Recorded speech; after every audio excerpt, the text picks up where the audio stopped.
महामारी नहीं है, उसने कहर मचा, लेकिन उससे डर जाने की आवश्यकता नहीं है।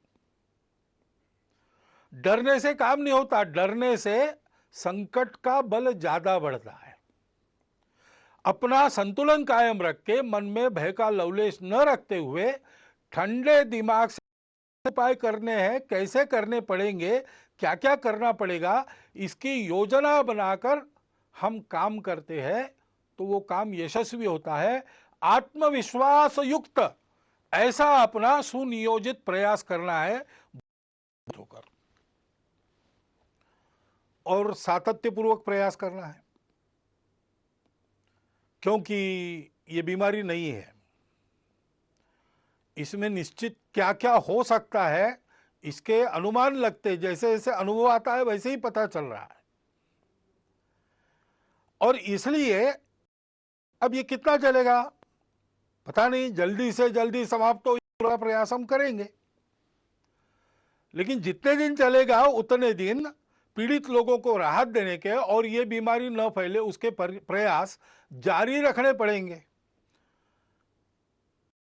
छोड़ दिया तो यशस्वी, एक आदमी सब तरफ से कंगाल हो गया, निराश हो गया, उसको हम आत्महत्या करेंगे। लेकिन कुछ उसके जेब में पैसा था, कुछ दिन जीने का सामान उसके पास था, तो उसको पहले इसको खर्चा कर देते हैं और बिल्कुल ही कफल्लक होकर मर जाएंगे।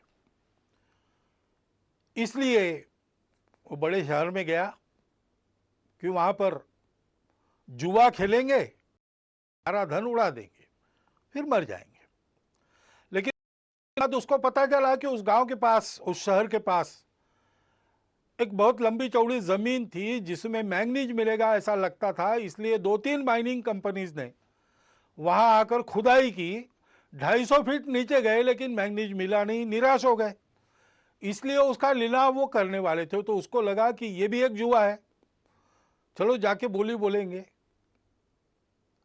अब इतना तो धन नहीं था उसके जेब में कि इतनी बड़ी जमीन खरीदी कर सके, लेकिन वो 250 फीट की जमीन नहीं थी, 250 फीट का लंबा चौड़ा गहरा गड्ढा बना था, उसको कौन खरीदेगा। उस नीलाम में कोई आया ही नहीं, यही अकेला पहुंचा, इसलिए इसके जेब में जितने पैसे थे उतने में उसकी जमीन हो गई। अब जो मजदूर वहां काम कर रहे थे उनको उस दिन की मजदूरी कंपनी ने दे दी थी, तो उन्होंने आके पूछा क्या करें, काम अभी बंद करें कि 5 बजे तक करें और बाद में छोड़े। तो उसने कहा आपने पैसे लिए हैं तो 5 बजे तक काम करो।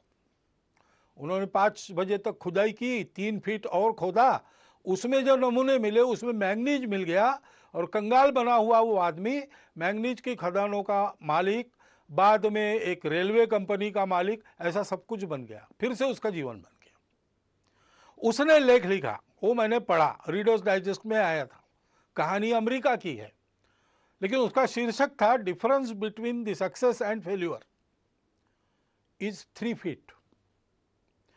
3 फीट के अंतर के लिए अपना सातत्य खदान मालिकों ने छोड़ दिया तो वंचित रह गए, और 3 फीट और खोदने का दम इसने दिखाया तो इसको वैभव मिल गया। इसलिए ऐसा सातत्य अपने प्रयासों में चलना चाहिए, ऊबना नहीं चाहिए, थकना नहीं चाहिए, करते रहना चाहिए, सबके लिए करना है, इसमें कोई भेद नहीं है। जो जो इसके पीड़ित है वो हमारे अपने हैं। भारत ने तो जिन दवाइयों के और निर्यात पर बंदी लगाई थी, दुनिया के हित के लिए उसको हटाकर थोड़ा बहुत अपने तरफ नुकसान लेकर भी दवाइयां भेजी है। जो मांगेंगे उसको देंगे, क्योंकि यह हमारा स्वभाव है। हम मनुष्यों में भेद नहीं करते, और ऐसे प्रसंगों में तो बिल्कुल नहीं करते।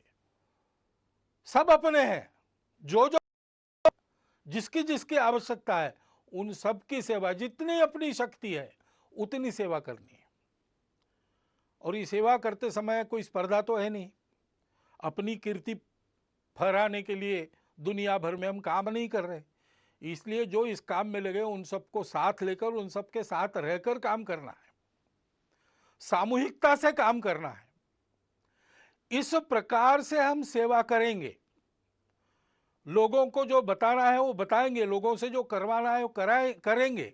आधार उसका होगा अपनत्व की भावना, स्नेह, प्रेम, वो अपने व्यवहार में दिखना चाहिए। काम अच्छा होना चाहिए, सेवा का काम है, उपकार तो है नहीं, हम अपने लोगों का काम कर रहे हैं, इसलिए वो उत्तम होना चाहिए, प्रेम से होना चाहिए।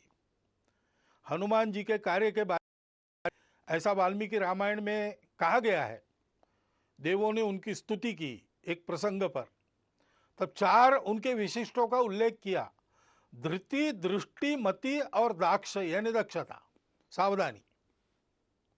सावधानी आवश्यक है, हम काम करेंगे, लेकिन हम काम करते रहे, इसलिए काम करते करते हम बीमार न हो जाए, इसलिए आजकल आयुष मंत्रालय के द्वारा एक समर्थित काढ़ा है, उसको हमने रोज पीना चाहिए। बाकी मास्क लगाना, अंतर रखना, ये सारी बातें, हाथ धोना, स्वच्छता रखना, हम स्वयं चिंता करें कि हम काम करने लायक रहे। अपनी मदद जिनको वास्तविक आवश्यकता है उन तक पहुंचे। दूर तो लोग भी रहते हैं दुनिया में, वो हमारी मदद लेके चले न जाए, इसलिए बहुत सावधानी पूर्वक सजगता से काम करना पड़ेगा, कोई छूट न जाए, जिसको आवश्यक है उन सबके पास मदद पहुंचे, ऐसा काम करना पड़ेगा।